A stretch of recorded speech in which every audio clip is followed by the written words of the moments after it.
2025 s'annonce comme une année électorale électrique au Cameroun, avec ses rebondissements, ses intrigues et ses surprises. Dans ce décor où chaque pas compte, chaque mot pèse et chaque silence intrigue, les regards se tournent vers le palais d'Etoudi, centre du pouvoir, mais aussi vers les coulisses de partis politiques parfois plus agités que des marchés en saison de pluie. Des alliances inattendues, des trahisons cuisantes, des ambitions mal ficelées, la scène politique camerounaise offre un véritable théâtre grandeur nature. Et comme on dit chez nous, quand deux éléphants se battent, c'est l'herbe qui souffre. Mais cette fois, l'herbe, c'est le peuple, et le peuple veut comprendre. Voici un reportage pour éclairer, informer sans déformer, et surtout faire sourire sans trahir la vérité.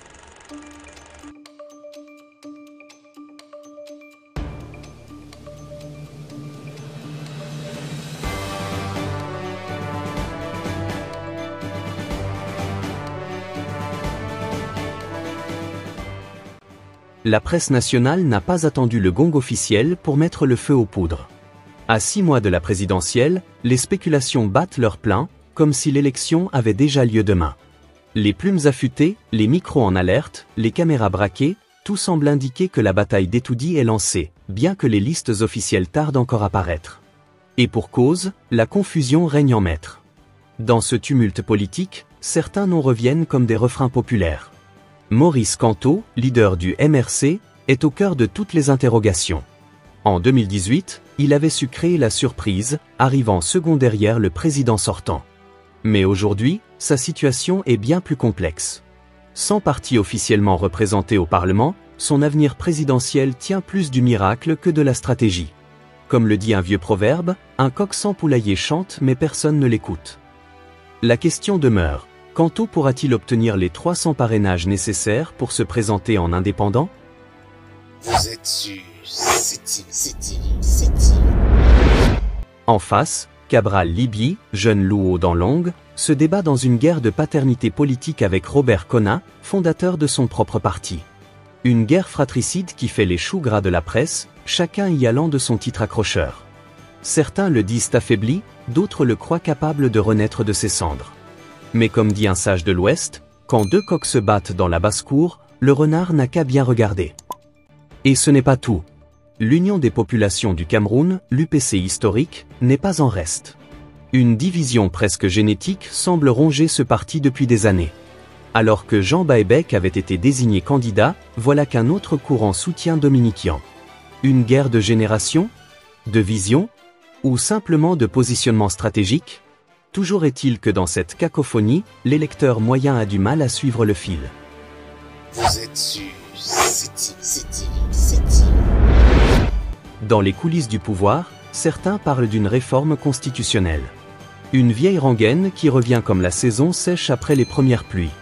Actu. Parle d'une task force discrètement à l'œuvre depuis plus d'un an, sous la houlette du SGPR Ferdinand Ngo.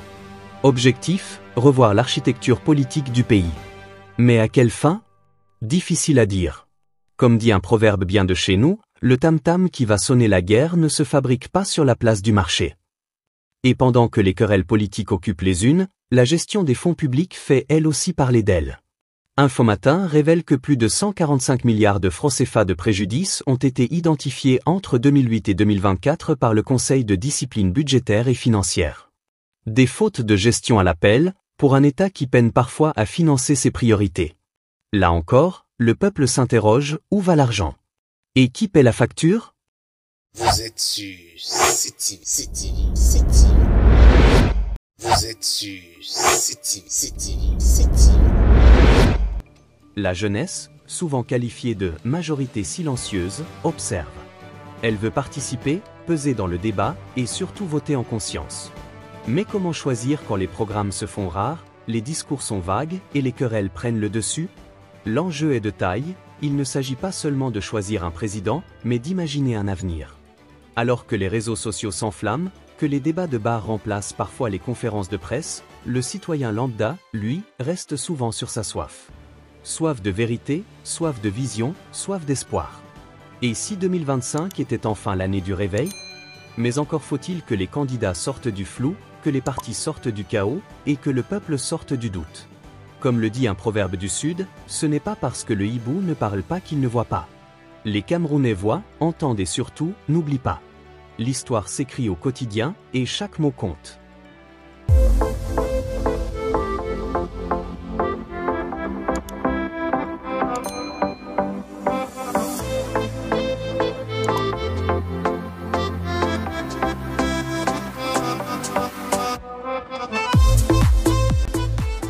En somme, la présidentielle 2025 s'annonce pleine de rebondissements, de passion, espérons-le, de véritables débats de fond. Ce reportage n'a pas pour but de juger, mais d'informer. De susciter la réflexion sans inciter à la division. Car comme le dit la sagesse africaine, quand on veut aller loin, on ne marche pas seul. Le Cameroun est à un tournant. Et c'est ensemble, dans le respect des lois et de la Constitution, que nous devons y faire face. Restez connectés à CTV, votre chaîne de proximité, d'analyse, de décryptage, mais aussi de sourire et de vérité. Abonnez-vous, partagez, commentez, et surtout, prenez place dans ce grand débat qui façonnera notre demain. Parce qu'au-delà des discours, c'est vous, le peuple, qui écrivez la plus belle des histoires.